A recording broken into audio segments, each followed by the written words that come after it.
தலைவர் அவர்களே, அன்றைக்கு உங்கள் தந்தையார் இந்தியாவின் ஜனநாயகத்தை காப்பாற்றினார்.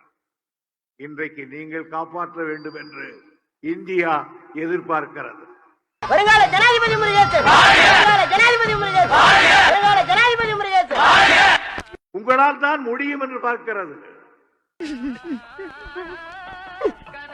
நீங்கள் கலைஞருடைய மகன், உங்களுக்கு அந்த வல்லமை உண்டு. ஏப்பா அழுற முருகேசா?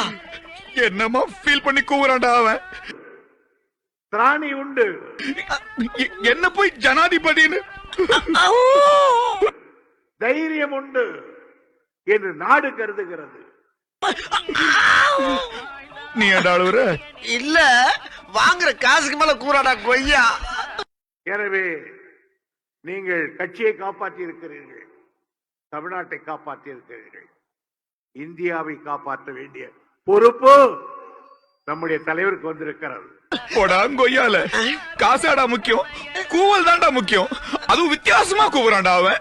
தளபதி அவர்களே, என்னுடைய அனுபவத்தை வைத்து சொல்லுகிறேன், எனக்கு இருக்கிற அரசியல் தெளிவை சொல்லுகிறேன். இந்திய நாடு ஒரு நாள் இந்த கோபாலபுரத்து வீதியை வீட்டுக்குள் நுழைந்து அதே உங்களை பார்த்து நீங்கள் தான் இந்தியாவுக்கு தலைமை தாங்க வேண்டும் என்ற காலம் ஒன்று வரும் வரும் வரும் என்று கூறி கொய்யால கொய்யா கொய்யா கொய்யால ஐயா, என்னையா இதெல்லாம்? எப்படி எப்படிலாம் ஃபீல் பண்றீங்க? எப்படி உங்களை பார்த்தா தெரியுது எப்படின்னு கேக்குறேன். வச்சுக்கங்க, அடுத்த முறை என்ன பார்க்கும்போது இதை விட அதிகமா அதிகமா ஃபீல் பண்றேன். ஞாபகத்துல வச்சுக்கோ.